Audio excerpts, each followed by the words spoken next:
For those of you that are coming into the course, new to the course, or new to the industry altogether, we're going to go over some components under the hood of a truck. So here we are, under the hood of a truck. So we're going to start from the top, and I'm going to kind of name off some stuff that maybe you don't know exactly what they are. So I'll tell you what they are. Right here, that's a wiper blade right there. That's the blade, that's the arm actually. Wiper blade, wiper arm. Those are replaceable. They go bad on you, you can change them. Down here, this is the air intake. Filter's just over there, but this is where your air gets sucked in. Working our way down, we got some cooling lines here. This is a fuel rail in there. We got some injectors here. What else we got? This is our air intake right here. So this is where your cold air comes from the intercooler. Cold air comes through the pipe into the intake. Under here, now you can really see it right there. That's the head of the compressor. So I just got all greasy. Compressor head right there, compressor crank. So that's your compressor right in there. This piece right there that kind of piggybacks off the compressor, that's power steering pump. You'll see you've got a couple of power steering lines. One goes down to the box, the other one comes up to the power steering fluid reservoir. So this is a power steering fluid reservoir. So power steering box, you can call it. This is our Pitman arm, and that's that long one down there. That's the drag link. Pitman arm, drag link, steering column here. You can sometimes, when you're doing a pre-trip, give this a little wiggle and look at the joints here for any free play, and then once it's running, you can check the joints down here, down there, and along the steering shaft as well. Here we have the oil dipstick. This is the oil, can you guys see in this one? There. This is the oil fill location. There's your dipstick. Okay? Give that a little twist to the left, pull that out, and you can check your oil. I'll try and put it back in there. There we go. Okay, now all throughout you got some electrical connections, electrical wiring and stuff that you want to check to make sure it isn't heavily corroded and whatnot. Make sure that everything is nice and tight. Nothing's loose or falling apart. You guys do your pre-trip, you grab, shake, twist, bend, pull, yank, wiggle, jiggle, all that stuff. Okay, working our way down. We got a fuel filter back there. So fuel filter. Can you guys see what I'm pointing at? Maybe you can't. There we go. Fuel filter right there. Here we have a fuel water separator. So water will collect there in the bottom. Actually, I'm going to flip this around. That's better. Here we have a ether injector. It's like a starting aid. It kind of stinks. It smells good. But here we have shock. There's your shock absorber. Upper and lower shock mounts down here. U-bolt. We have all of our leaf springs along here. This is a 3-spring system. See? 1, 2, 3. Right here you got your main spring up top. That's the one that wraps around the main bolt. Right there. Okay, what else we got in here that I should mention? Back there we got a shackle right here. That piece right there. That's your shackle. That keeps everything nice and straight along with the U-bolts and that as well. Down here we got our steering knuckle down there. That works its way into the spider and the brake assembly and the hub and whatnot. Here we've got our slack adjuster right there. Here's our brake chamber. See, we've got a square port there. So this is a long stroke chamber. This is a size 24. This here, these pieces, and that nub right there, this is a stroke indicator. This is a 2-inch limit chamber. So those stroke indicators should be 2 inches apart. What else we got here? Air lines and connectors and whatnot. That's probably pretty good for this side. You got your fan blades, fan belt and stuff all inside. Okay, let's work to the other side here. This is just so you guys maybe, you might find a defect or something. You might not know what something is called. You can go back and watch the video. Okay, so here's the top of the air intake there. So the filter's inside that housing. This is what's called a filter minder. So this here, as the airflow is restricted, will start to tell you that it's kind of plugged up. So this will get into the red at some point, and that filter internally has to be changed. So this here would be your main air intake that's going to come right down here into the turbo, and the turbo spools when the exhaust is flowing through. So this is the exhaust side. Turbine will spin, which also in turn spins the air side, pulling air in, compressing it out this hose here. When the air is compressed, the air flowing through this hose to the intercooler is warm or hot. When it gets to the intercooler, it cools that air so that on the other side, it goes, I showed you earlier, it's the cold air that goes into the intake. Here we have our coolant surge tank, or reservoir you can call it. This here would be our air conditioning pump. Here's our alternator right there. Inside we have our main big fat serpentine belt, and then we have our accessory belt up here, a little harder to get at. That's a cooling line up there, right here, that goes into the engine.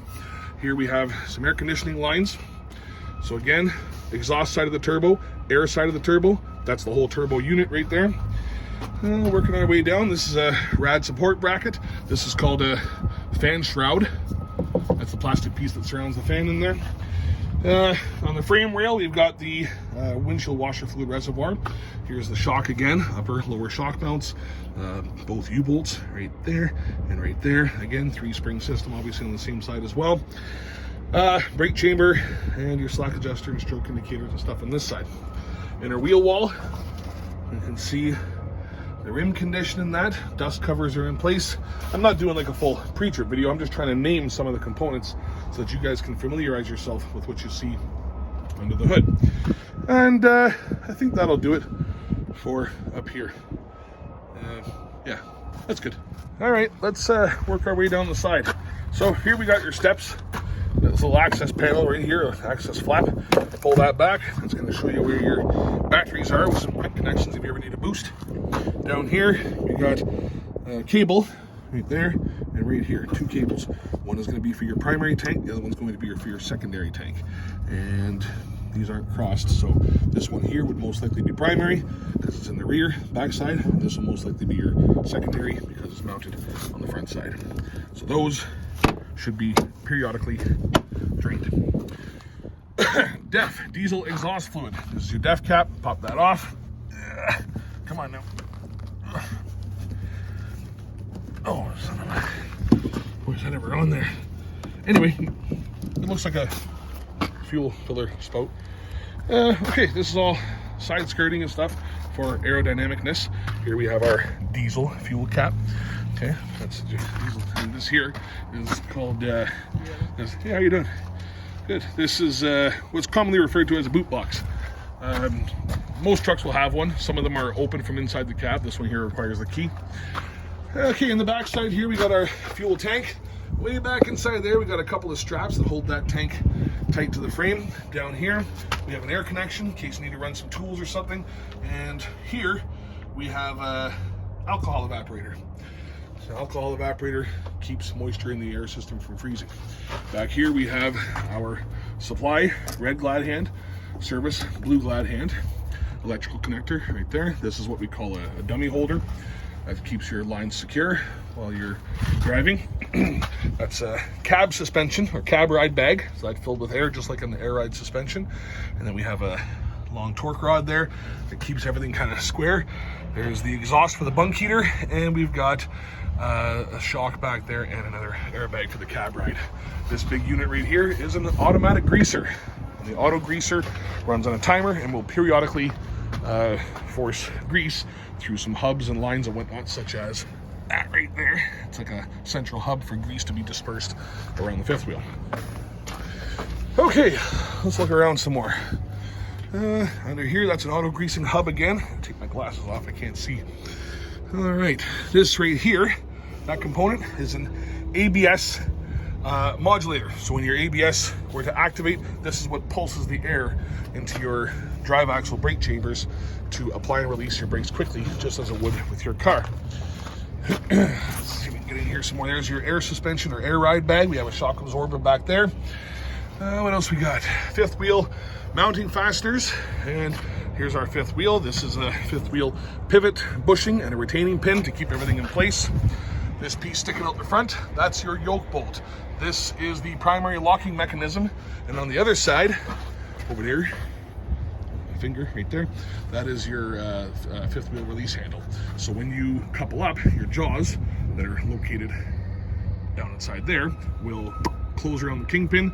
This yoke bolt will retract in, locking the jaws into place, and that handle will retract in, locking the yoke bolt into place. Okay, what else we got?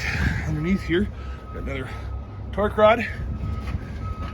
Keep everything square is your throttling up, more U-bolts, dust covers and whatnot. This here, this piece right, can you guys see it? I don't know if you can see it.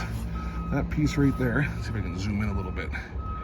You'll notice that it's in between two other, call it stoppers or whatever. So that is just in case your U-bolts were to loosen off and the axles were to become misaligned, that they don't go past these two spots. That way your axle always stays as centered as possible. So there we have the drive shaft, universal joint underneath here. That's your rear relay valve, service brake relay valve. You can see all the green lines going to it. So that would be fed by your primary circuit. What else we got here? Airbags, shock, more U-bolts, another torque rod. That's a quick release valve right there. So after you're done applying the brakes, that will take the air pressure that you just used and vent it quickly. Up there we have the jaws for the fifth wheel. So that's what closes around the kingpin. Back here we have a pintle hook attachment. Now this isn't, of the strongest mounting, so you're not going to tow in a full float trailer or something, but this is for moving maybe a dolly around or something. Backup alarm way down there. Then your tail lights, backup light, license plate light. What else we got? There's pretty much all the same stuff on this side. Your duals. Don't talk too much about tires. You guys know what tires are. I'm trying to focus on things that you may not know what the names are. We call these suspension hangers. That's a hanger. And your two big bolts right there that hold the bracket in place for the cross pin for your mainspring. That right there is a load leveling valve. So when the pressure from a loaded trailer is added on top of the truck and the downward force or weight would cause that rod right there, that pin that's attached to the lower part of the axle, will cause this arm right here to fluctuate up and down, and that will adjust the air pressure in the bags to suit how much weight you've got in the back of the truck. Okay, what else we got here? This has the same thing. Right there, that rod there, that adjusts that valve. Hold on a second, there's a truck going by. That rod will adjust that valve to adjust the air pressure in these bags right here, depending on how much weight is in the truck. So for you heavier drivers, such as myself, it will adjust more so when you're in the cab, sleeping. Okay, back there we got our fuel tank straps again, some other, stuff. There's your load bar, fifth wheel release handle or pull hook, and then back to this side again, fuel cap. These are your hubs right here. Sometimes these sight glasses here get a little dirty, so it's hard to tell how much oil is actually inside the hub. So you can grab the plug here and pop it off. You can visually check inside how much oil you got. Don't drop this. If you drop it, it'll pick up a bunch of sand, and that can ruin the bearing. So if you drop it, make sure you clean it off good. Okay, I think that's pretty good. There's some components of the truck.